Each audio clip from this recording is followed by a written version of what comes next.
출구 없는 극단 정치. 여기서 문을 열겠습니다. 구교용의 정치비상고 시작합니다. 안녕하십니까, 구교용입니다. 본격적인 추석 연휴가 시작됐습니다. 오랜만에 가족과 친지를 만날 수 있는 자리인 만큼 명절 밥상에 어떤 정치적인 의제가 오를지 관심이 모아지는데요. 오늘 토요 특별판에서는 김갑수 선생님과 함께 2024 추석 민심의 향방이 어디로 가고 있는지 살펴보는 시간 갖도록 하겠습니다. 선생님 안녕하십니까? 안녕하세요. 네. 요즘 보니까요, 데일리를 기반으로 하는 정치 시사 프로그램에도 많이 나오셔가지고, 우리 팬들이 선생님의 등장을 너무 환영하는 분위기더라고요. 내가 뭐 하는 건가 하는 생각도 들고 좀 그래요. 말 많이 하면 사실 좋은 게 아닌데, 근데 다만 요만큼이라도 쓰임새가 있다면 나를 아낄 필요는 없다는데 뭘로 쓰이고 있냐면 이제 욕바지를 해야겠다. 욕바지요? 네. 그게 정확한 표현은 아닌데 민주당 우파가 있고 민주당 좌파가 있을 수 있잖아요. 근데 저는 너무나 간곡하게 민주당이 옛날 뭐 한나라당까지를 의미하는 그 일종의 주류 정당이 되기를 원하거든요. 근데 이 저번 총선 과정에서 그 수박하면서 이제 네. 제거된 층들이 다 그런 건 아닌데 상당한 정도로 민주당 우파적 정책과 성격을 가진 사람들이 많아요. 그래서 그 부분이 비었어. 근데 사실 그런 성향까지 포괄을 해야 주류 네. 정당에 대해서 몇 번 말을 던져봤는데 정말 욕이 바가지 쏟아지는 바가지로. 저희 채널에서는 선생님을 정말로 따르는 분들이 많아서 그런지 그런 글을 찾아보기가 힘든데, 저도 몇몇 방송을 어쩌다 한번 보니까 예, 그 예. 정책 가지고 말씀하실 때 예, 예. 좀 이견을 피력하다 보니까 그 부분에 대해서 이제 반응들이 이질적으로 나오기도 하더라고요. 예, 뭐 금투세에 대해서 네. 뭐 반대하는 견해를 갖는다든지 부동산 소유에 대해서 음. 완전히 전향적인 그 그러니까요. 시장 네. 자율에 대한 태도를 취했더니 정말 비판하더군요. 아니 비판받을 걸 감수는 하는데 네. 다만 그 사회적으로 일정 정도의 상위 계층을 점한 모두가 적으로 돌려져서는 참 주류 정당 되기 어려운데 해서 안에서 많이 갈등도 하고 뭐 그래요. 근데 내가 뭐라고 뭐 그러나 하는 생각은 합니다. 이번 주 같은 경우에는 가장 이제 인상 깊었던 정치적인 현안 자체가 여러 가지가 있었는데, 그 중에서도 대정부 질문이 국회에서 22대 국회 처음으로 네. 개원 이후 있었는데 다양한 주제를 망라해서 있지 않았습니까? 선생님은 대정부 질문 좀 어떻게 보셨습니까? 그러니까 이제 국회 효능감 또 민주당의 약진 이런 거를 참 많이 느끼는데 과거와 달리 이제는 유튜브라는 게 있어서 의원들 질의를 뭐 풀로 볼 수가 있지 않습니까? 그렇죠. 일단 공부가 되더라고. 의원들한테 대정부 질문 한 번 나오는 게 의원 생활 전체에서 가장 중요한 일이라고 그러잖아요. 저는 딱 두 사람만 찍어서 얘기를 하겠는데. 두 사람이요? 예. 네. 하나는 제일 화제가 되고 제일 재밌고 제일 코믹했던 박지원 의원. 예. 그분의 속마음은 그냥 읽혀요. 뭐냐면 그 노장의 안타까움이지. 그러니까 대상은 한덕수지만 현 정부에 참여하고 있는 고위직 공무원 대다수를 향해서 하는 말 같아요. 당신들 원래 그런 사람들 아니잖아. 아, 좋은 정부가 들었으면 정말로 유능하게 좋은 일 했잖아. 잘했잖아. 근데 이상한 정부에서 왜 한마디 말도 저항도 못하고 이렇게 영혼 없이 구냐라는 애절한 그 외침이 굉장히 코믹하게 벌어졌고 또 한덕수 씨도 머리가 좋은 사람이니까 그러니까요. 극도의 존경 표시로 그걸 모면하는 그게 굉장히 재밌었죠. 근데 그 대정부 질을 통해서 우리가 새삼 느꼈죠. 사실 윤 정부 새로 고위직에 발탁된 괴상한 사람들, 이준숙이나 뭐 김문수 같은 사람도 있지만 대다수의 공무원은 그냥 원래 그런 사람들은 아니야. 그렇죠. 네. 근데 이상한 명을 받으면 정말 영혼 없이 이상한 짓을 해. 그런 걸 새삼 하나 느꼈고 그 밖에도 대정부 질의를 통해서 식견이나 또는 그 자세를 과시하는 의원이 많은데 그 한 사람만 콕 집어 얘기하면 그 이소영 의원이에요. 이소영 의원이요? 예. 그러니까 금투세에 대해서 그건 굉장히 복잡한 논의잖아요. 근데 그분의 하고 싶은 말을 한마디로 요약을 하자면 금투세가 시행되냐 마냐 이전의 문제가 존재하는데 그거부터 해결해야 된다. 상법 개정. 그러니까 주식 그러니까 그 뭐죠? 그러니까 하여튼 주식 오너 그룹들, 네. 오너 그룹들이 횡포를 부릴 수 있는 여지가 너무 많아 갖고 소액주주자들이 그냥 한 방에 주식 가치가 뚝뚝 떨어지는 이런 전 근대적 시스템부터 고쳐놓고 해야 되지 않냐라는 쪽으로 하는데 그 주장을 총리, 경제부총리 또 소관 담당자를 하나하나 자세를 물어보는 방식으로 한 다음에 아주 목소리 한번 높이지 않고 명료하게. 설득력 있게 하는데 네. 굉장히 좋은 정말 영리한 전략이었다 이런 생각이 들어요. 저는 개인적으로 장경태 의원 같은 경우 주목이 됐는데 다른 것보다는 이제 화제성 있는 의제를 가지고 뭔가 남들이 모르는 사실을 이제 어쨌든 간에 폭로식으로 공개를 했는데 골 붙인 거. 네, 그런 부분들이 이제 대정부 질문의 묘미이기도 하지 않습니까? 보면은 그렇죠. 네. 네. 그런 부분들이 약간 좀 눈여겨봤던 부분인 것 같습니다. 면책특권을 배경으로 뭔가 이렇게 딱 던지는. 예. 그러니까요. 하여간 재밌었어요. 네. 그 누구야 정동영 의원. 정동영 네. 의원도 야 노장은 죽지 않는다 그러니까요. 모습 보였죠. 그때 이제 이진숙 방통위원장 후보자 시절에 인사청문회 할 때도 굉장히 강온 조절을 잘한다고 해야 할까요? 네. 그 노숙한 정치인의 그런 실력을 보여준 것 같아가지고 굉장히 인상이 깊었던 것 같습니다. 하여간 그 대정부 질의를 사람들이 이제 유심히 쳐다보게 되는 것 같아요. 많이들 봤더라고요. 그전엔 뭐 9시 뉴스에서 정말 짧게 요약해서 그들이 원하는 대로 편집된 것만 접하다가 이렇게 풀 콘텐츠를 보면 정말 사안을 깊이 있게 이해할 수 있게 되고요. 그다음에 청문회나 대정부 질의나 이걸 통해서 공직자 되는 사람들이 곤란한 것들을 저런 방식으로 비굴하게 비껴가는구나 하는 것도 보게 되고 말이죠. 그런 이슈 중에 하나가 아무래도 의료 대란 문제가 아닐까 싶은데 그 대정부 질문에서 여실히 드러났지만 그 응급실 뺑뺑이 문제, 그 현실 인식 문제가 우리 강요들과 민심 차이가 좀 크다는 걸 느꼈거든요. 의료 대란은 요즘 함익병 씨가 아주 맹활약을 하고 또 굉장히 신뢰할 만하거든요. 또 다른 분들의 의견까지 조합해서 우린 비전문가들이잖아요. 네. 시민 상식으로 분명히 해법이 있어요. 그냥 세 가지를 해야 된다고 생각이 들어요. 아, 세 가지요? 네. 네. 첫째, 의대 입학 증원을 전면 백지화한다. 둘째, 뭐 필수 의료과 있죠, 바이탈이라고 네. 하지만 그 줄여서 뭐라 그러더라? 아무튼 저 약어가 있는데 어. 신인규가 잘 얘기하는 약어가 있는데 저도 기억이 가물합니다 지금 그게. 내외산소라고 네. 하죠. 내과, 외과, 소아과, 산부인과 등 네. 이쪽의 의료 수가를 대폭 증액해야 된다. 세 번째, 문재인 때 못했던 거의 국비로 지원되는 공공의대, 지방에서 근무하고 필수 의료에 전념하되 국가에서 예산 지원해서 키우는 사람들을 한 300에서 500명 정도 이내에 내년 내지 내후년 1년 정도 계획을 세워서 그때부터 뽑기 시작한다.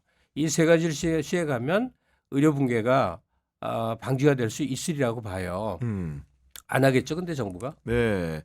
그리고 지금 정부가 내놓는 대책은 대체로 수가를 올린다거나 지금도 이제 추석 연휴 앞두고 제가 좀 기류를 살펴보니까 지자체 간 재정 차이가 있잖아요. 그러니까 재정이 풍부한 지자체 같은 경우에는 의사나 이제 약사들에게 여러 가지 문을 열 수 있는 그런 금전적 혜택을 지원하는 반면에 반대로 지방 같은 경우에는 그런 부분이 불충하다 보니까 못하는 현상도 조짐이 보이더라고요, 보니까. 그러니까 네. 이 모든 문제의 배경 원인은 뭐 정확히 하나예요. 부유층들의 불만. 난 보험료 이렇게 한 달에 200만 원, 300만 원 되는데 왜 이렇게 그 똑같은 진료 받고 푸대접 받냐 이거거든요. 그러니까 차등 진료로 가고자 하는 거거든요. 네. 그러니까 난장판이 벌어져 갖고 우리나라의 의료 체계가 붕괴된다고 해서 부유층들은 걱정 하나도 없는 거예요. 조금 더 많은 돈을 내고 그리고 아주 고급 진료를 고급 진료라는 건 딴 게 아니에요. 충분한 시간을 들여서 하는 거예요.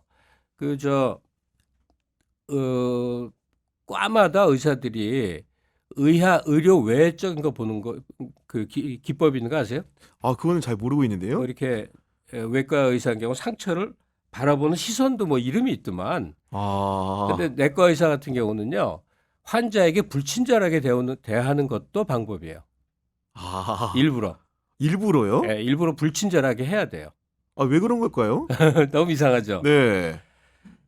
가령 영국이나 뭐 캐나다처럼 거의 공무원급으로 널널하게 진료보는 의사들은 하루에 10명 보면 되는데요. 한국의 내과 의사는 100명 가까이를 하루에 봐야만 병원 유지가 됩니다.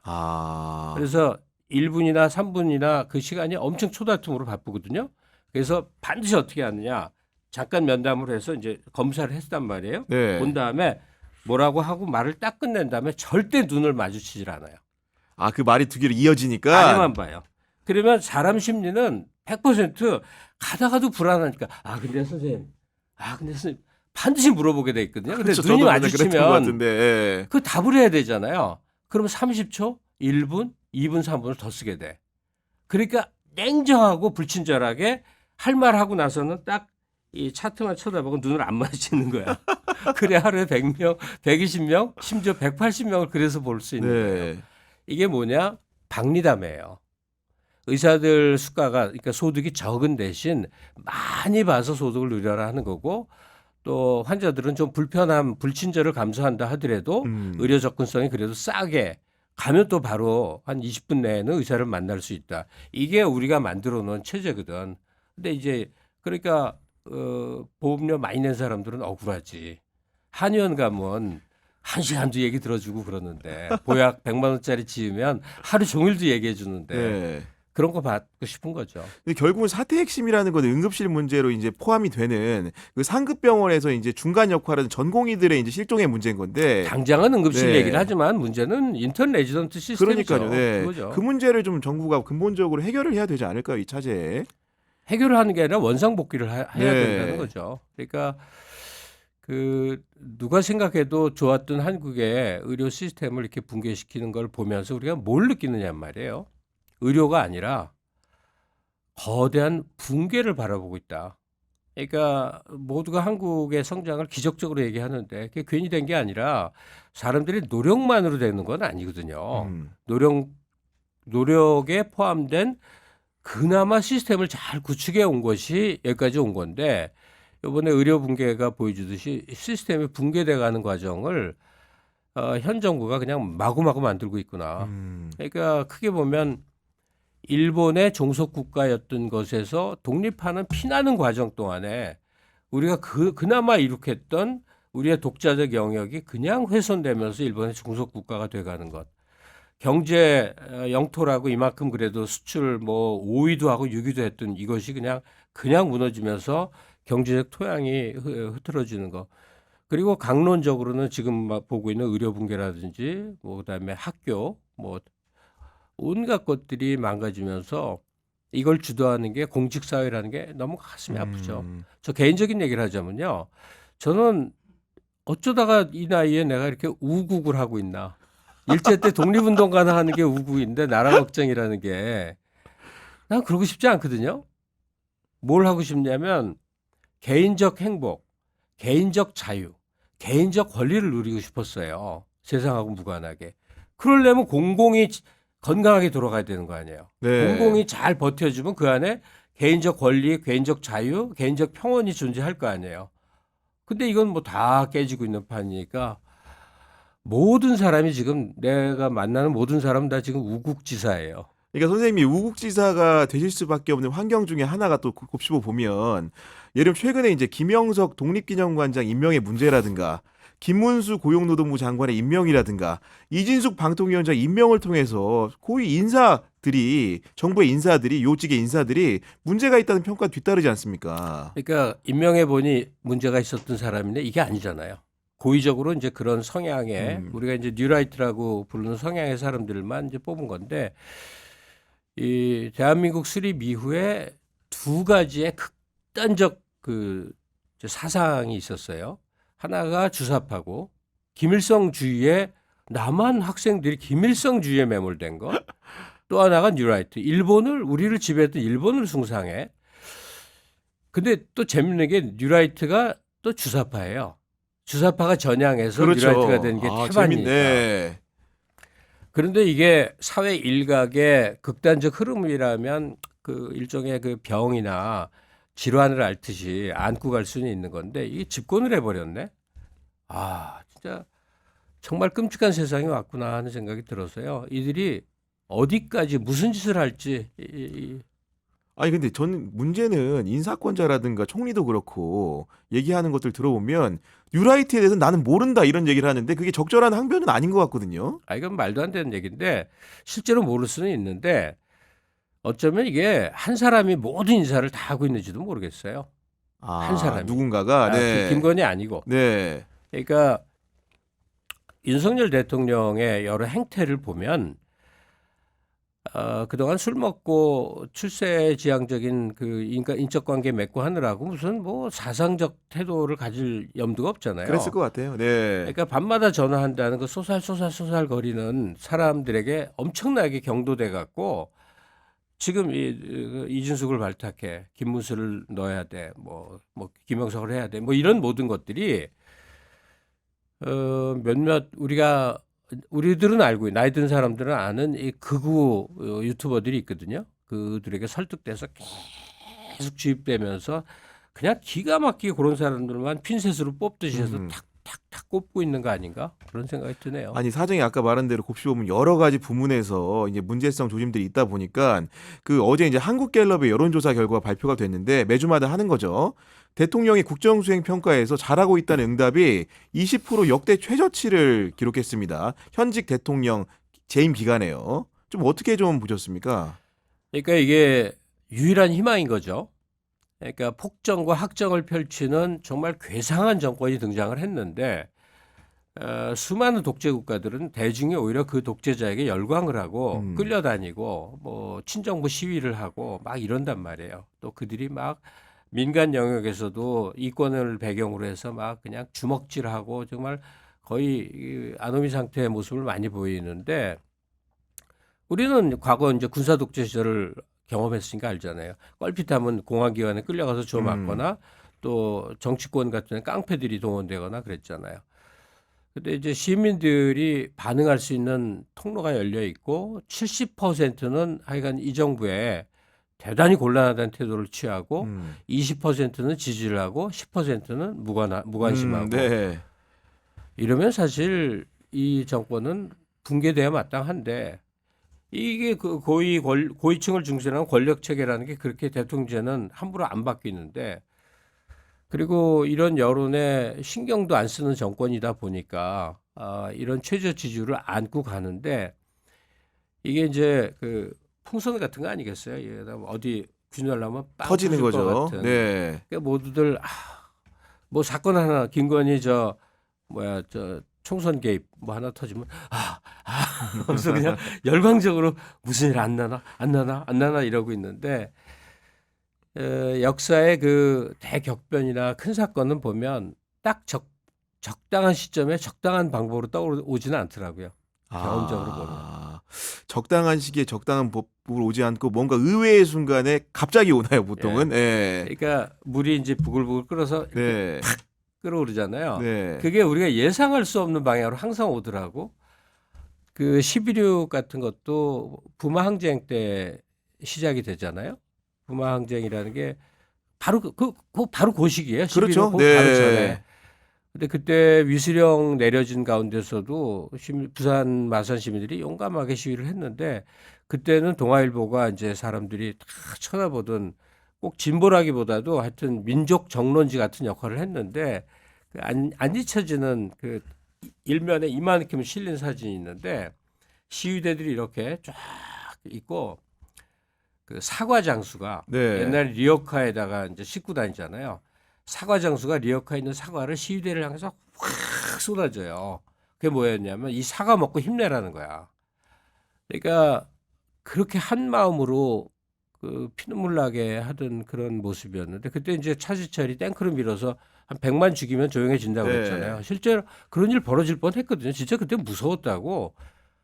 와, 근데 중정부장이 총 맞고 죽을 줄은 누가 그러니까, 알았냐고 생각도 못했죠. 아니 그새 하나에 비춰보면 정권의 위기라는 건 내부에서 이음이 나올 때 그리고 뭔가 대통령실 내부에 단속이 안 될 때의 문제인데 최근에 보니까 이런 것들을 위해서인지 전 직원 조회도 하고 강하게 통제하는 느낌도 약간 들거든요. 근데 그거는 그 신부의 얘기에 대해서 꽤 높은 단위의 정보망이 많은 김종대 의원이 그 여러 가지 얘기를 하던데 군에서 고급 정보가 자꾸 빠져나온다는 거예요. 군에서. 군에서. 그러니까 지금 계엄령 발동 가능성도 군 관련해서 빠져나온 정보라는 거고 뭐 아주 단순한 거지만 골프 친 얘기 뭐 이런 것들도 다 그렇다는 건데 그 밖에도 좀 더 있대요. 드러내지 못하는 것들.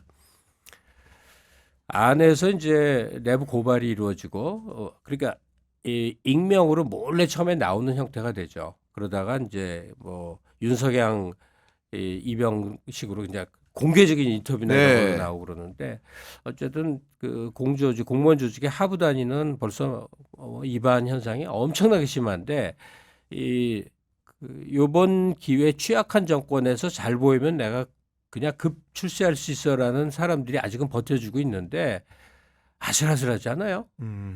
구 기자님 보기에도 이 전국 돌아가는 게 살얼음판을 걷고 있죠. 예, 네. 언제 무슨 일이 일어나도 이상하지 않을 그런 모습으로 이렇게 불안한 정정이 있을 수 있을까? 이게 하루하루 흘러가요. 그런 위기적 지문은 선생님 말씀하신 분명히 있는데 우리가 박근혜 정부 때 이제 비교를 해보면 그때와 약간 그 다른 부분들이 국민들 사이에 느껴지기도 하거든요. 어떤 이유냐면 좀 성급한 판단을 좀 약간 꺼리는 분위기랄까? 이런 분위기가 없지 않다고 보는데 선생님은 좀 어떻게 생각하십니까? 그러니까 박근혜 때는 누구도 경험하지 못하니까 일단 집권당은 너무나 자신감이 있죠. 자기들이 분열을 해도 또 그 방식으로 수습해서 그냥 정권을 계속 이어갈 수 있으리라고 믿으니까 김무성이 한 60명 들고 나와서 넘어온 거죠. 네. 이렇게 하고 그다음에 이제 촛불 시민들은 새로운 세상에 올 것 같은 그런 막 기대 속에서 정말 열광적으로 200만이 거리 나오는 게 얼마나 엄청난 일입니까? 그때 200만 그 시위대들이 뭘 경험한 줄 아세요? 생전 시위장에서 볼 수 없던 사람을 계속 만난 거예요. 저도 그 얘기 자주 하는데 누나를 만났다니까. 우리 누나가 가족 상봉을 우리 누나를 이런 데를 나오다니 정말 깜짝 놀랐는데 그래서 이렇게 한 건데 그 경험 때문에라도 그 같은 일이 반복되지 않는 게 지금 국힘에는 중간 보스급에 그러니까 윤석열 체제를 대체할 만한 그 그룹핑도 안 돼 있고 상대적으로 그때에 비하면 훨씬 취약한 여당 아닙니까? 맞아요. 네. 그러니까 오히려 그냥 살 길이 일단은 지금 현상을 그냥 이대로 뭉쳐서 버티는 거다 이런 것 같고 시민들도 뭐 박근혜 탄핵이 오래전 일 같아도 그래봐야 불과 몇 년 전이에요. 그렇죠. 7년 전. 6, 네, 7년 7년 전이라고. 전이죠. 네. 그러니까 그 에너지가 다시 발동되지 않는데 다만 이제 여론 압박이라든지 그다음에 굉장히 선명한 야당의 존재 그것도 다수당 그리고 각계에서 이제 목소리를 아직 안 내는데 무슨 사건이 터지면요 뭐 종교계 학계 언론계 이제 목소리들이 항상 그냥 하루하루 준비하고 있는 상태 같아요. 근데 이제 이게 어떤 사건을 모티베이션으로 빵 하나 하는 거는 모르겠는데 우리가 제가 이제 주장하는 게 있는데 네. 무슨 일이 벌어질 거는 사회학적이나 그러니까 사회과학적으로 보면 안 된다. 물리학의 법칙으로 봐야 된다. 아, 물리학의 법칙이요? 예, 네. 작용, 반작용, 에너지 법칙. 모순이 지금 실제로 너무나 많이 팽배해 있으니까 이게 무화될 수가 없다는 얘기죠. 이 없어지는 건 아니다. 이 네. 모순의 에너지가 드글드글 하는데 뭘 계기로 이제 이 익스플로전, 예? 폭발하냐? 빵 하느냐 하는 그거는 그러니까 물리학의 법칙처럼 터질 수밖에 없지 않겠느냐 그런 생각이 참 들어요. 궁극적으로는. 근데 그것까지 가는 과정에서 보면은 어떻게 보면 희생이 뒤따른 측면들이 있는 건데 예를 들면 얼마 전에 김건희 여사의 명품백 사건을 조사했던 담당 건희 국장이 그 세상을 등지는 일도 있지 않았습니까? 그러니까 그런 부분들을 두고 이제 그런 그 과정들에 대한 우려들 굉장히 많이 나오거든요. 근데 가슴 아프게요. 한 무도한 체제가 붕괴되는 과정이에요. 그 정도 뭐 그분께 너무나 가슴 아프게 죄송한 얘기지만 많은 희생이 따르죠. 많은 희생이. 그건 역사가 증명하잖아요. 네.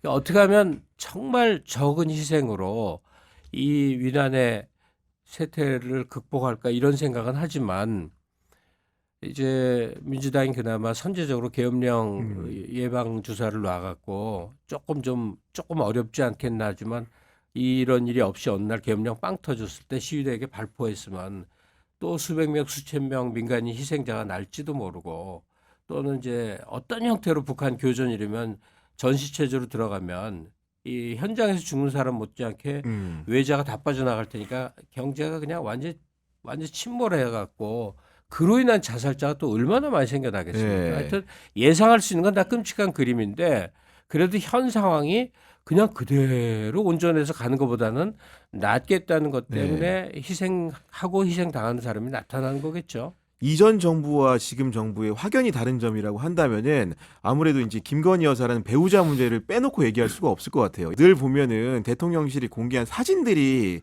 화제가 되고 논란의 중심이 되는 경우도 많잖아요. 얼마 전에도 보면은 마포대교로 이제 제복을 입은 경찰관들과 함께 하면서 뭔가 현장에서 지도하는 듯한 모습을 연출하기도 했는데 그런 사진은 사실은 제가 느끼기엔 만약 대통령이 참모라고 한다면은 조금 꺼렸을 것 같은데 그런 사진이 나올 수 있는 이유가 뭘까요? 그러니까 닫힌 세계에서 사는 거 아닐까요? 우리가 그 이상한이라기보다 어떤 종교에 그냥 미친 듯이 빠지는 사람 뭐 대화하면 상식이라는 게 아예 없이 안 통하잖아요. 완전히 안 통하거든요. 그 왜 안 통할까 생각하면 그 사람은 그 종교 교리만 읽고 그 종교 관련된 사람만 만나고 그 속에서 사니까 세상 현실 세계가 돌아가는 거를 아예 그냥 눈 감고 귀 닫고 이러고 살더라고. 그냥 하루 일과와 모든 생각이 꽉 차서 내가 멋있는 모습으로 현장 지도, 김정은의 방불하는 현장 지도를 멋있게 보이면 거기에 열광하는 국민들이 있을 거야. 뭐 이런 자신감, 자기가 멋있다고 생각하는 거. 그건 뭐 한동훈 씨까지 포함해서 탁 이렇게 하면서 이건 멋있게 보일 거야.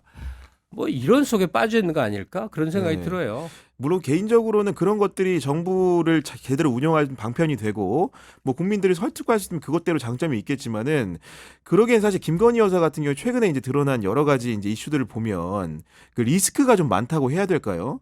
그 예를 들면은 그 명품백 사건이 어떻게 보면은 검찰에서 종결되기가 무섭게 바로 또 도이치모터스 주가 조작 의혹에 대해서 사건 처리가 또 당면에 있고 뿐만 아니고 또 이제 그 대통령실 관저를 공사했던 시공업체는 코바나 콘텐츠에 후원사라는 새로운 사실이 등장하기도 하고 끊임없이 지금 정권의 위기를 부채질하고 있는 게 문제가 아닌가 싶은데요. 그러니까 그거 하나하나 말하기 입도 아파갖고 모두 다 알잖아요. 다시 말해서 이들 부부는 하나하나가 범죄예요. 하나하나가. 그리고 세상에 아무리 그래도 체면이라는 게 있는데 대통령 재임 중에 그 장모가 사기죄로 징역 살고 처남도 재판받고 있고 그 부인은 뭐 중대 범죄로 여러 가지 혐의에 걸려 있고 이러면 옷 벗고 내려와야죠. 정말 양심도 체면도 없고 참 국제 뉴스에서 너무나 재밌게 다루고 있을 것 같아요. 그러니까 그 탄핵에 대해서는 사실 그 실현 가능성 때문에 사람들이 말을 자제하지만 만약에 탄핵을 추진한다 그러면 앞으로 벌어질 일은 생각할 필요도 없어요. 지금까지 있었던 일만으로도 탄핵의 요건은 정말 차고 넘치고 또 넘치는 그런 상황인 것 같은데 어쩝니까? 힘이 약해서 이렇게 짓밟히면서 이러고 살고 있네요. 네, 그런 부분들에 대해서 여하간 뭐 그 보수 언론조차도 최근에 보면은 김건희 여사의 행적에 대해서 좀 질타를 하고 있는 상황이고 덧대어서 제2부속실 같은 걸 빨리 설치해가지고 여사님의 그 일정이라도 관리를 좀 이렇게 합법적인 테두리 내 둬야 되는 게 아니 이런 걸 하는데 그것도 보니까 뭐 대통령실 공간 문제라든가 이런 걸 빌어가지고 잘 안 되는 부분들이 있어 보이더라고요. 빠르게 진척이 안 되는. 의료 네. 붕괴나 남북 관계나 군 관련은 철저히 통제를 하지만 우리의 여사님 깨없어 하는 행동은 자꾸 권장해야 되지 않을까요? 절반은 국민 오락이고 절반은 그 뭐라 그럴까 풍로 같은 것 같아. 이렇게 사람들 마음에 분노를 이렇게 막 지펴주는 그런 불쏘시개 역할을 열심히 해주는 게 아닌가 그런 생각이 들어요. 근데 과거라는 게 보면 이제 역사라는 게 늘 보면 현재를 보는 거울이기도 한데 선생님 보시기에는 우리 역사도 이제 어떻게 보면은 이렇게 긴 역사인데 지금의 국면이라는 것이 좀 어떤 지점과 좀 약간 유사성이 있다거나 이렇게 생각을 하십니까? 이걸 글쎄요 역사의 반동기라고 보기에는 또 이 악한 국면을 이끄는 집단이 소수이고 권력이 그렇게 완결되지도 못해서 그냥 이렇게 생각을 해볼게요. 우리는 하루하루를 살아가고 생각하는 단위가 뭐 어제, 그제 혹은 한 달, 1년 그래봐야 내 인생 이럴 수도 있는데 그 위에서 큰 틀로 이렇게 보잖아요. 그러니까 이 왕조 시대 몇백 년이 있었던 그거가 이제 대한자를 붙여서 한 번은 이제 왕정이었다가 이제 황제 참칭한 왕정이었다가 이제 공화정으로 넘어갔는데 그게 지금 완결되지 않고 계속 지금 수립기구나 이렇게 허약할 수가 있나 하는 생각을 윤석열 등장하고 제가 느꼈거든요. 공화정을 그러니까 인민 주권이라고 하는 공화정의 생 기초를 아직도 우리가 만들어가는 과정이구나. 그런데 우리는 너무나 신기한 체험을 했잖아요. 네. 그냥 잘 사는 나라가 돼버렸잖아. 그러니까 제도로서의 공화정은 너무나 불비하고 불안전하고 조금만 그 악한 마음을 먹고 이제 권력적 수단을 갖고 법이라는 이 폭력 수단으로 흔들면 이렇게 네. 망가질 수도 있건만 사회적 부는 엄청나게 축적이 돼 있는 상태. 그리고 그 격차라는 게 이제 갈수록 기하급수적으로 벌어져서 사람들이 신흥 귀족 사회처럼 이제 넘어가는 그 상황. 뭐 이 모든 이 와중에 갑자기 지금 뭔가 이렇게 큰 장벽 앞에 빵 놓인 거죠. 근데 이 문제가 도대체 어떻게 될까라는 건데 저는 그렇게 고통스럽고 괴롭기도 하고 또 때로는 엄청 미래가 어두워 보일 때도 있지만 더 크게 보면 그래도 이걸 헤쳐나갈 저력이 있는 게 아닐까 할 때가 더 많아요.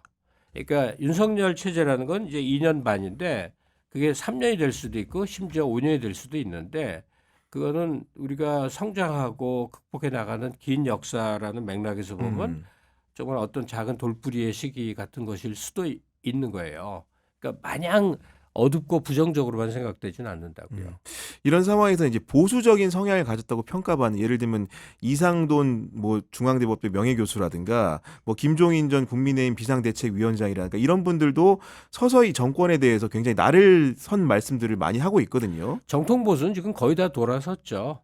그렇다고 볼 수 있지 않습니까? 극단주의자들만 지금 정권에 참여하고 있고 이상돈 김종인이 등 돌렸다는 의미가 말 그대로예요. 그냥 그 표현이 되게 이상한데 그게 오히려 맞는데 점잖은 사람들이 다 등 돌렸다 이렇게 생각해요. 점잖은 사람들이. 네.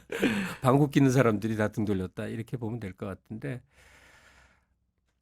그래서 이제 민주당이 욕먹을 각오도 하고 보수화될 네. 각오도 하고 그다음에 우리 사회 이제 진보는 굉장히 역동적이고 사회 발전의 동력인 건 맞는데 우리 안에 이제 민중주의라는 게 있어요.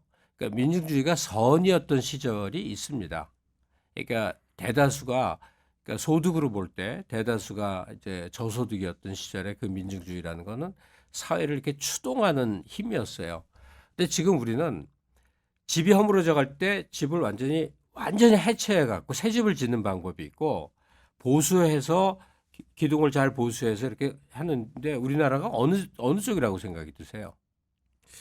그 아무리 해체하는 측면은 아닌 것 같은데요. 완전히 네. 해체하기에는 네. 가진 게 이미 너무 많고 그렇죠. 네. 경험도 이미 많이 쌓여서 민중주의라는 건 진짜 완전히 다 해체해버리고 새로 짓는 그 모델이거든요. 근데 그게 가능하지도 않을 뿐더러 이 민주당 안에 있는 그 민중주의적 유산이나 그 주장은 약간의 에너지원처럼 되긴 되나 그러나 민주당이 민중주의자들의 어떤 터전이 될 수는 없다고 생각해요. 민중주의자들은 별개의 정당으로 민주당을 공격하는 역할을 네. 해줘야 된다고. 근데 지금은 민주당이 그걸 다 포괄하고 있어요.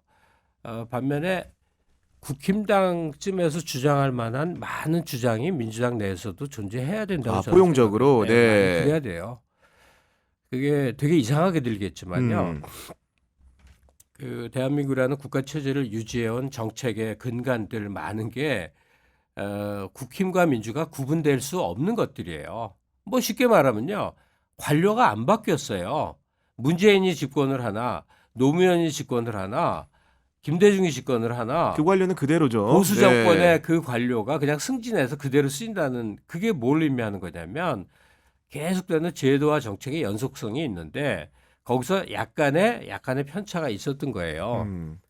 저만 해도 뭐 나이가 많아져서 그러나 싸그리 다 때려 부시고 새로 지읍시다. 난 못 그러겠어. 음. 그러기엔 우리 이미 큰 집을 지은 나라라고요. 민주당의 어떤 그 보수화는 아닌데 뭐라고 표현해야 될지 모르겠는데 정책적 유연성 같은 거 있잖아요. 이런 것들이 용인되려면 리더십을 갖고 있는 사람들이 용기가 필요해요. 용기가. 근데 지금 당면한 문제가 민주당 보수화가 아니에요. 당면한 문제는 윤석열 정권이라고 하는 이 무도한 체제를 빨리 종식시켜야 뭘 어떻게 나라를 다시 회복을 시키더라도 뭐라도 해볼 수 있는 거니까 이게 좀 헷갈리죠. 그러니까 말씀하신 대로 그 민주당의 보수화는 아니지만 정책적 유연성과 합리성을 확보할 때만 어떻게 보면은 그 더 많은 국민들이 어떻게 보면은 거기다 무게 중심을 두고 의사 결정을 할 때 좀 더 의존적으로 할 수 있을 것 같은데 그런 태도라고 하기에는 민주당 안에서도 여러 가지 다양한 생각들이 여전히 혼재하는 건 사실이고 정책적인 과제를 두고도 지금 이견들이 조금씩 나오지 않습니까? 그런 부분들은 좀 어떻게 좀 이렇게 해소할 수 있을까요? 그러니까 이건 뭐 그 남을 설득할 수 없을 수도 있는 얘기예요. 저는 일본 자민당을 좋아할 수는 없지만 일본 자민당 모델 워낙 당이 크잖아요. 네. 그러니까 가장 왼쪽과 가장 오른쪽에 한 당 안에 다 있다니까요. 계파로 나뉘어서 그래서 밤낮 싸워. 지금의 자민당은 아베 일에는 완전 그 진영 내 극우들이 다 먹고 있으니까 정말 심각한 문제는 문제죠. 근데 하여튼 그렇단 말이에요. 민주당이 주류 지배 집단이 되고 주류 정당이 돼서 한국 사회를 책임지려고 한다면 안에서 정책적 이견으로 진성준과 이소영이 박 터지게 싸우고 그게 대중 앞에 노출이 되고 어느 시기인가는 무언가로 정리가 되면 지지그룹도 그걸 포용하고 승인하고 당의 방침을 몇 번의 과정을 통해서 이제 따라가고 뭐 그런 것들. 가령 뭐 제일 큰 게 경제 정책하고 대북 관계일 거거든요. 가령 어느 날 이재명 대표가 김정은 정권을 향해서 막 강경 발언을 쏟으면 어쩔 것이냐. 아마 민주진영은 엄청 당혹할 거거든요. 그 대표적인 사례가 문재인 정부 시절에 그 남북협력사무소를 북한이 때려 부셨단 말이에요. 네. 그랬을 때 문 대통령이 북한을 향해서 엄청나게 강경한 목소리를 냈다고 칩시다. 그러면 남북 화해론자들은 일단 당혹하겠죠. 그렇죠. 네. 근데 그럴 수 있어야 된다고 생각을 하거든요. 그게 유연성이란 말이에요. 그래서 지금 민주당의 당내 이견들을 어떻게 할 것이냐 하는데 저는 제가 좋아하는 단어가 있어요. 소련이 지금의 러시아가 되는데 왜 두 축이 있죠. 네. 하나가 페레스트로이카, 그게 개혁이에요. 네. 근데 또 하나가 글라스노스트, 공개예요, 공개. 빨가벗고 드러낸다는 거야. 개혁 개방 그러니까 네. 그러니까 개방이라고 표현했는데 그게 번역이 두 가지가 되는데 공개야. 그러니까 그 민주당의 장점인데 지금의 용산에서는 무슨 일이 벌어지는지 자료도 안 나게 맨날 은폐하니까 항상 의혹 속에 사로잡혀 있잖아요. 근데 민주당은 그거에 비해서 훨씬 투명한 정당이에요. 안에 이견이며 뭐 온갖 그 뻘소리까지 다 노출이 되면 좋겠어요. 대신에 뻘소리한 사람도 우리 쪽의 사람이라고 좀 생각할 수 함께 있어야 가자. 될까, 네. 예. 왜냐하면 정말 이해해서 정반대로 대립되는 문제들이 있어요. 그럼요. 네. 너무 많아서 예를 들 수가 없네. 하여튼 그런 게 안에서 지글지글 부부를 끓는데 큰 틀은 있잖아요. 민주당이 가는 큰 틀은 있잖아요. 중산층 서민의 정당, 남북 화해 4대 강국 중립외교, 네. 모호성 뭐 나는 언제나 그 얘기는 말해요.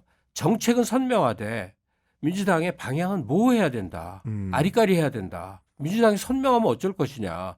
선명한 사람만 요만큼 끌어안고 강경투쟁할 것이냐. 이 사람은 나라를 끌어안고 책임지라는 건데. 그러니까 지지자분들께도 호소하고 싶은데 내 생각하고 너무 다른 주장을 하는 현역 민주당 의원에 대해서 비판은 해라고. 근데 당에서 내쫓으려고 그 온갖 극언을 하고 이러는 거는 저번 총선 때 뭐 까놓고 얘기할게요. 수박이라고 하는 사람들 정책 때문에 내보냈어요. 아니죠. 네. 이재명 반대하니까 그렇게 한 거잖아. 그거는 정치 투쟁에 맞는 과정인 거죠. 내 편을 키우고 적군이 될 사람을 내쫓는 건 그건 정치 투쟁상 옳다고. 근데 정책은 꼭 그렇지 않은 게 이것만이 정답이 아닌 경우가 많아요. 내 생각만이 옳지 않은 경우가 많아요. 그래서 제가 아주 최근에 재밌는 체험을 한 게 바로 이소영 경우인데 저는 뭐 경제 정책을 잘 알지는 못하는데 다만 금투세 분이 지금 시행되면 정말 주식시장 휘청거리면 민주당 어렵겠다. 그 모든 사실은 국힘이 발의한 건데도 과거에 네. 이재명 법안돼서 똥바가지 쓰겠구나 했는데 이소영 의원이 언젠가 꽤 몇 주 전 혹은 한두 달 전에 금투세 유예 내지는 폐지 주장한 그 유튜브 영상 밑에 99%가 욕만 써 있는 걸 봤어요. 진짜 정말 거의 쌍욕으로 뭐 수박자서부터 뭐 그랬어. 근데 최근에 몇몇 군데서 대정부 질이라든지 3프로 TV라든지 또 자기 유튜브에서 설득력 있게 얘기하면서 기류가 확 바뀌어갖고 반반이야. 욕하는 사람도 있지만 생각을 전향적으로 하는 분들도 많이 봤거든요. 그러니까 그런 측면에서 그런 면에서 보면은 이재명 대표가 어쨌든 간에 그 연임을 해서 정책 추진이라든가 여러 가지 정치적인 스킨십을 하고 있는데 최근에 보면은 정치적으로도 약간 중도 보수 쪽으로 외연을 넓히는 작업들 다양한 사람들을 만나려는 것 같고 정책적으로도 최고위 내부에서 기류를 막고 하는 금투세 같은 경우에도 이소영 안으로 약간 좀 이렇게 의견들이 가는 분위기도 있지 않습니까? 실제로 보면. 그렇다고 진성준이 나쁜 놈이 아니라니까. 그러니까요. 예. 정말 진성준 의원에 대해서 그 댓글 달리는 거 보면 정말 참담해서 못 보겠어. 근데 분위기가 민주당 지지자들이에요. 네. 진성준의 진정성이 있는데 판단에 오류가 있을 수 있잖아요. 그러면 논박을 하라고. 근데 진성준이 나쁜 놈인 게 아니라고. 진짜 그런 민주당의 약간 수준 향상이 좀 있으면 좋겠다는 생각인데 다만 이재명 대표에 대해서는 김종인도 만나고 하여튼 그런 행보라든지 다 좋은데 너무 구체적인 건 좀 하지 마시고 너무 많이 하지 마세요. 약간 뒤에 계세요. 아. 너무 많은 것에 결론 내리고 책임지고 하는 그거 하지 않으셔도 돼요. 예. 뭐 다른 말로 하면 대통령 행보를 좀 해야 될 필요가 있다고 생각이 들어요. 그 제가 이 구교영의 정치비상고 첫 회인가 둘째 회인가 나와서 각 대통령이 왜 대통령이 됐는지를 맞아요. 한 네. 단어로 만들었잖아요. 근데 김대중이 대통령 된 걸 의탁이라고 제가 표현했잖아요. 아무리 그때 김대중 좋아하는 사람은 국민의 25%밖에 안 됐어요. 근데도 IMF 이 국난에 그래도 능력 있는 그때 다 대중이라고 그래요, 어른들은. 대중이가 맡아야 이게 어떻게 되겠지. 이 심리가 있거든요. 지금 똑같아. 나라가 이게 추락할 것 같고 완전히 이렇게 잘 나가는 것 같다가 이제 빵 회복 불능으로 그 망가지는 거 아닌가 하는 우려인데 아무리 봐도 이재명이 능력 있는 거는 저 적군들도 그 부정 못할 것 같거든요. 그러니까 이재명 대표는 자신의 능력 또 삶을 대하는 태도 또 스토리 다 검증이 된 사람이니까 더 이상 자기를 어필할 필요는 없어요. 약간 모호한 가운데 중요 변곡점에 한 번씩 하시는 거고 일상적인 거는 그 민주당 지금 최고위 얼마나 잘합니까? 최고위 만들고 거기다가 또 섀도우 내각도 꾸민다고 그러더라고. 비상시에 내각을 담당할 수 있는 사람들 자원을 널리 공모합니다. 지금 이러고 있는데 아마도 구름대처럼 자원자들이 그거 공개할지 안 할지는 몰라요. 등등 이거 도저히 안 되겠다. 우리가 나라를 다시 다른 말로 하면 접수한다는 건데 우리가 책임지는 모습을 보이겠다 하는데 그러니까 이 대표는 너무 전면에서 진두지휘 하실 필요는 없다. 네. 이 말씀 드리고 어쨌든 간에 또 이제 국회라는 것은 그 야당만 있는 게 아니고 야당이 뭐 일당이긴 하지만은 국민의힘이라는 카운터파트가 있는데 최근에 한동훈 대표 같은 경우에도 보면은 그 정부를 향해서 어쨌든 고조된 목소리를 내고는 있습니다. 물론 그것들이 이제 수용 가능 여부는 사실은 변론으로 하더라도 그 한동훈 대표 행보는 좀 선생님 어떻게 보고 계십니까? 그러니까 제가 뭐라고 떠든다고 제가 무슨 진리겠습니까? 정답이겠습니까? 모든 걸 알겠습니까? 다만 체험을 배경으로 그냥 몇 마디 보태는 거잖아요. 그러면 제 생각이 섣부르다고 생각해도 좋은데 민주당을 지지하는 시민들이며 또 민주당 의원들 지도부는 한동훈을 포함한 국힘을 카운터파트 내지는 가장 주요한 상대로 여길 필요는 없다고 생각이 들어요. 그러니까 보수의 힘의 원천은 더 이상 아닌 거예요. 여러 이유가 있는데 아주 그중에 제일 핵심적인 건 기본적으로 이런 보수당은 없었어요.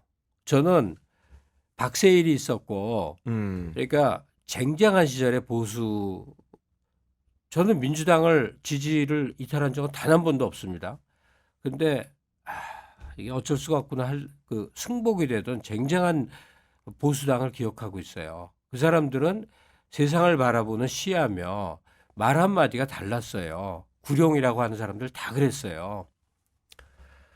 지금 국힘에 예컨대 법사위에서 그 정청래 앞에 빡빡거리고 맞서는 그 국힘 의원들의 그 언행과 행태와 수준을 한번 보세요. 오늘의 국힘은 지금 처참한 수준이에요. 이들은 실제 보수를 구성하는 것 중에 가장 극단적 소수, 극우, 극우로 점철된 존재들이 동동 떠 있어요. 아닌 사람도 그 내부에는 많이 있거든요. 근데 상징 주체들이 그들이에요. 이제 한동훈 씨는 거기에 등에 안 타려고 지금 거의 몸부림을 치는 것 같아. 극우의 등에 타면 자기도 이제 공멸하는 거 그 정도는 알겠죠. 네. 그런데 정통 보수의 설득력을 갖지도 못하고 힘을 얻지도 못하니까 이 사람은 그냥 아무것도 아닌 것 같아요. 그래서 지금 윤석열 씨로 대표되는 지금 집권의 힘은 군이 지금 막 힘을 키우는 중이고 이제 기본 검찰이며 공조직에 이제 발탁된 사람들 중심에 네. 아주 그 외줄타기 아슬아슬한 그 세력이죠. 국힘이 더 이상 힘의 원천은 아닌 것 같아서 당대 당이니까 뭐 상대는 해야 되겠고 그렇지만 저번에 당대표 회의 얼마나 잘 써먹었어요. 딱 제가 보기엔 그렇거든요. 그냥 민주당 대표 이재명이 네.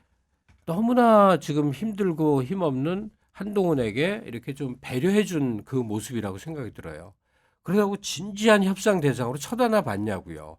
진지하게 국가의 중대사를 우리 머리 맞대고 풀어봅시다. 우리가 결론 내려서 이렇게 정책을 나라를 이렇게 합시다. 하나도 없었어요. 무슨 타결책 하나도 없었어요. 노력해 봅시다밖에 없잖아요. 아무 상관없잖아요. 왜? 보수의 힘의 주체가 그쪽이 아니니까. 그러니까 무슨 가볍게 뭐 너무 경시하면 안 될지는 모르나 그들은 힘의 원천도 그런 자질도 없고 그런 힘도 갖고 있지를 못하고 더 나아가서 그런 국민적 신망을 배경으로 하고 있질 않아요. 네. 네. 그래도 그 한동훈 대표가 예를 들면 김건희 여사와 윤석열 대통령 부부에 대해서 이해도가 높은 정치인인 건 맞잖아요. 그 최근에도 보면은 총선 기간에 주고받은 문자라든가 이런 것들이 나오기도 했었는데 여기에 직언을 한다거나 그 문제를 본질적으로 파고들 수 있는 힘이 있을 가능성은 없어요. 없을까요? 예. 없어요. 그러니까 상식적으로 지금의 한동훈 씨 스테이터스라면 이제 그 표현이 있는데 하여튼 그 한동훈 윤석열의 이제 목을 치고 나오는 예, 그걸 옛날 김영삼이 이회창이 김영삼 치고 나와서 네. 뭐 그런 거 해야 되는데 아무리 생각해도 그거 하려면 그러니까 열렬한 팬덤이라든지 지지 의원이라든지 뭐 배경이 있어야 그걸 할 거 아니에요. 어느 날 단기 필마로 그래봐요. 그러다 목 딱 날아가면 땡이야. 땡이라고요. 그러니까 못 그래요. 그냥 그 품에 안기는 선택만 있겠죠. 살려만 주십시오. 이거 외에 지금 구기자를 포함해서 너무 많은 사람들이 그 한동훈이 정치인으로 우뚝 솟기 위해서 윤과의 차별화를 통해서 차기를 노릴 것이다 이런 얘기를 하는데 그냥 제 의견으로는 도저히 그 그림이 안 보이거든요. 아니 도대체 믿는 게 있어야 그렇게 하는 거지. 네. 그래서 한동훈 씨는 그냥 적당한 시점에 날아가거나 그러니까 뭐 보궐선거라든지 지방선거 대패 와중에 이제 책임지고 날아간다든지 아니면 그냥 어느 날 전격적으로 윤 밑에 그냥 그 석고대죠. 엎드려 절하면서 형님 제가 정말 생각 잘못했습니다. 견마지로를 다 하겠습니다 하고 엎드려 들어가거나 이 선택밖에 없지 않을까요? 그러면 제가 아까 이제 이회창 얘기를 해서 그런데 한동훈 대표와 김영삼 정부 때 이회창 결국 이회창이 대선은 졌습니다마는 후보는 됐잖아요. 거의 네. 야권 대통령이었죠. 그 차이는 뭘까요? 지금 상황적으로. 그때는 이 보수 세력이 이회창을 중심으로 통합이 돼 있었죠. 그만한 권위가 있었고 이회창 한마디면 그러니까 가령 이회창이 총선 때 공천을 다 줬다니까요. 그러니까 군말 못하는 완전한 그 보수의 힘을 다 장악을 했으니까 그거는 뭐 엄청난 권위가 있었는데 지금 뭐 한 요번에 그 김건희 그 저 공천 그게 다 전형적인 모습 아니에요. 김건희는 내 사람, 내 신세진 사람 얘도 넣어야 되고 얘도 내고 얘도 내고 한동훈은 거기에 맞서서 커트하고 그거 하여튼 지저분하게 서로 그 먹이 싸움을 했던 것 같더라고요. 그러니까 윤석열 부부네가 신세진 사람 신세가품으로 공천 주려고 그러고 한동훈은 자기 사람도 좀 심어야 되겠지만 윤석열 부부의 요청대로 공천하다가 진짜 큰일 나겠으니까 하여튼 그게 다 빠그라져서 지금 현재 모습이고 108석밖에 안 된 거고 이런데 지금 국힘당 내에서 한동훈과 명운을 함께 하겠습니다. 보이나요? 한 대여섯 명밖에 안 보이던데. 그러니까 아무래도 뭐 최혜병 특검법이라든가 입법적인 과제를 제시했지만 거기에 대해서 추진력 있게 그 응대를 못하는 것도 말씀해 주신 것처럼 세력적 기반이 취약하기 때문에 거죠. 네. 그런 상황이 좀 있는 것 같긴 합니다. 못하는 거예요. 네. 네. 당장 뭐 추경호가 밟아버리던데요. 뭐. 네. 그러니까 우리가 누가 부상하면 거기에 이제 과잉된 그 뭐가 붙어요. 그러니까 한동훈한테도 실체보다도 여권에 훨씬 힘 있는 그 라이징 스타 같은 이미지가 너무 많이 부여됐어요. 그러니까 언론이 이렇게 썰레발을 막 친 거죠. 근데 뭐 라이징 스타는 무슨 개뿔 저는 이렇게 함부로 과소평가하는 건 아닌데 네. 윤석열이 자기가 갖고 있는 지지 기반에 비해서 훨씬 힘을 잘 행사하는 파워맨인 걸 인정하거든요. 근데 한동훈은 그동안 자기 세력을 확장하기 위해서 나라면 김종인 밑에라도 기어가서 선생님 도와주십시오 하면서 자기 사람 만들 것 같아. 뭘 했냐고 아무것도 한 거 없는데. 그러니까 내가 모르고 그냥 막 짚어볼게요. 하다못해 그 구 여권의 약간 그 물러선 노익장들, 야권에 등 돌린 사람들. 네.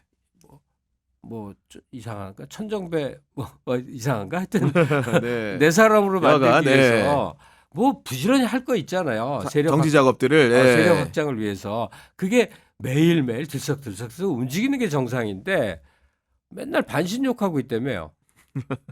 뭐야 도대체. 물론 정확하게 확인은 안 되지만은 그렇대요. 네. 그 이 얘기를 좀 이렇게 말미에 좀 하고 싶은데 여하간 그럼에도 불구하고 그 문재인 정부에 대해서도 공과에 대한 평가가 분명히 뒤따를 수밖에 없는 지점이 있는 게 여하간 윤석열 정부의 그런 그 어떻게 보면 출범이라는 것은 문재인 정부의 어떻게 보면 국민적인 어떻게 보면 비판 그리고 마지막에 실망 이런 것들이 교차된 부분이 분명히 있지 않습니까? 그럼요. 귀책 사유들이 분명히 있어 보이고 근데 그런 부분들에 대해서 지금 이렇게 평가를 좀 하는 움직임들도 최근에 좀 있는 것 같아요. 그러니까 저도 이제 어디 언론 신문 칼럼을 통해서 이재명 대표께라는 제목으로 올 초에 쓴 거예요. 세 가지를 요구합니다. 그래서 2번이 문재인 정부에 대한 문재인 시절에 대한 철저한 반성을 해 주십시오. 그러니까 책임자 아니지만 민주당의 연속성으로 반성을 해달라 그런 건데 그 문재인 정부에 대한 비판은 이제 할 만큼 많이 했는데 지금은 오히려 이제 과도해 갖고 네. 막 문재인이 뭐 악한으로 묘사되더라고. 그거 아니고 그러니까 윤석열과 문재인이 한 패로 협잡을 했다 이런 논리를 주장한 사람들은 그건 아니죠. 그건 아니고 비겁했던 거죠. 검찰이 고개 쳐들고 대통령을 짓밟으면서 세력을 클 때 왜 대통령의 힘과 그 많은 의석을 갖고 눌러버리지 못했느냐에 대한 원망이지 무슨 문재인이 악이 그렇게 또 머리가 좋은 사람도 아닌 것 같아요. 윤석열을 키워서 지금 수사받고 있는데 뭐가 한패야. 그렇죠. 네. 근데 어쨌든 문재인 시절에 대해서 가슴 아프더라도 민주정부 4기를 세우자라고 하는데 그 모든 기가 찬란할 수는 없어서 그 1대 김대중, 2대 노무현까지는 우리가 자랑할 만해요. 근데 3대 문제는 반성기여야만 할 것 같아요. 그건 뭐냐면 옛날 군부가 실질 통치를 했던 그 체험이 있었듯이 검찰을 중심으로 한 국가폭력기구가 국가공조직이 사실 고위공직자도 검찰과 유사한 그런 게 있거든요. 지배 상층부가 한없이 부패하고 무한 권력을 누리면서 자기 편의적으로 국정을 행사했다는 부분을 너무나 손대지 못한 문재인에 대해서 비판적으로 우리는 볼 수밖에 없죠. 민주당이 청문회 하는 동안에 우리 다 봤잖아요. 우리 사회는 엄청 맑아졌거든요. 이제 다시 부패해져 가는 중이지만 하여간 블랙머니 뒷돈으로 모든 게 거래되고 자리도 얻고 승진도 하는 세상은 더 이상 아닌 건데 기자 왔다고 무조건 봉투 다 주던 세상 더 이상 아닌데 윗대가리는 너무나 부패한 게 하나도 안 바뀌고 저랬구나를 이번에 다 봤잖아요. 문재인 대통령은 내가 보기에는 굉장히 청렴한 사람이거든요. 근데 자기 혼자 청렴한 거야. 대통령 자리에 오른 거는 세상을 청렴하게 만들라는 건데 자기가 돈 안 받고 네. 자기가 깨끗한 걸로 된 건 아니었거든요. 음. 그래서 이재명 대표가 가슴 아파도 또 조국 대표도 같이 문재인 시절에 대한 반성을 해야 되는데 지금 윤석열 정권하고 사운드라고 좀 그럴 여유가 없을 거예요. 그리고 지금은 좀 지지자들 양지자들 봉합하자 그러는데 저는 그 말의 내용을 꿰뚫어야 된다고 생각해요. 김대중 지지자가 노무현 지지자고요. 문재인 지지자가 이재명 지지자예요. 근데 친문 친명이라고 구분되는 사람들 중에 상당 부분 불순물이에요. 그렇지 않겠어요? 그러니까 친문이라고 해서 지금 이재명을 공격 누군가 어느 집단이 한다면 사실은 국힘의 파견 세력인데 위장해서 문재인을 지지한다는 거고 그다음에 진보 분열을 위해서 나는 이재명만 지지해 나머지는 다 죽일 놈이 하는 사람들이 있거든요 지금. 난 그 사람들도 대단히 수상한 존재라고 생각해요. 끝으로 그 추석 그 이후에 전국이 좀 어떻게 좀 흘러갈지 전망 좀 해주시면 좋을 것 같습니다. 저는 그 민주당 현역 의원들이 자 우리가 잘 싸우고 있잖아. 이 잘 싸우는 모습을 보여서 나는 꼭 이제 3선하고 4선하고 다음에도 점수 많이 따서 될 거야. 이렇게 통상의 세월처럼 의정을 하는 의원이 더 많을까? 내가 국회의원 하는 게 중요한 게 아니라 나라가 결단나게 생겼어. 의원직이 어떻게 되고 그게 중요한 게 아니라 지금 이 무도한 정권을 빨리 스톱시켜야 되겠어. 이 생각에 지금 온몸을 던지려고 하는 의원이 더 많을까? 왔다 갔다 해야 헷갈려. 근데 후자. 이 정권을 스톱시켜서 정상적인 나라로 되돌려야 된다는 생각을 하는 의원이 더 많다고 생각해요. 시민사회는 지금 얼마든지 준비돼 있어요. 근데 박근혜랑 뭐가 다르냐? 박근혜는 때는 시민들이 앞장섰고 정치가 따라왔어. 그때 그랬잖아요. 맞아요. 네. 저 문재인 당대표가 제일 늦게 탄핵 얘기를 했다니까요. 시민들이 먼저 앞섰고 지금은 거꾸로예요. 정치가 좀 뭐 참 삐끗해서 국회의원들 감옥 좀 가도 되잖아. 뭐 잘못돼서 죽지만 않으면 되잖아요. 뭐 지금 정청래 의원은 그런 거 두려워 안 할 거라고 난 굳게 믿어요. 그런 용자들이 많이 있는데 지금은 이제 정말 가마솥에 정말 그게 보여요. 그냥 온갖 분야가 다 그래요. 근데 이걸 그 조국 대표가 말 잘했는데 쇠빙선 얼음이 꽝꽝 얼었는데 뚫는 배 되겠다는 거 있잖아요. 그 쇠빙 이 빙하를 뚫는 그 역할을 죄송하지만 정치인이 해야 되는데 그 정치인이 쇠빙을 하는 역할은 지속적인 폭로도 있고 뭐 폭로 갖고 안 되면 그걸 장외로 끌고 가는 방법도 있고 뭐 여러 가지가 있는데 사령부 이 하여튼 세상을 바꾸는 그 사령부 노릇을 정치권이 하는 수밖에 없고 그런 각오를 가진 현역 민주당 그리고 조국 혁신당 의원들을 믿는다 그 생각을 얘기합니다. 네. 지금까지 김갑 선생님과 함께 2024년 추석 민심의 흐름을부터 현 정부를 바라보는 시각까지 다양한 말씀을 나눠봤습니다. 그 추석 연휴가 이제 시작이 본격적으로 됐는데요. 선생님은 어떤 계획을 좀 갖고 계십니까? 그 양쪽의 어르신이 네. 다 이제 마지막 길이세요.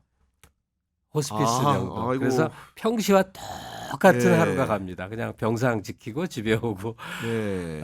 그런 모두가 그런 건데 명절을 약간 이렇게 번화하게 가족들 모이고 이런 걸 옛날엔 저는 되게 좀 싫어했어요. 근데 그게 아닌 것 같아.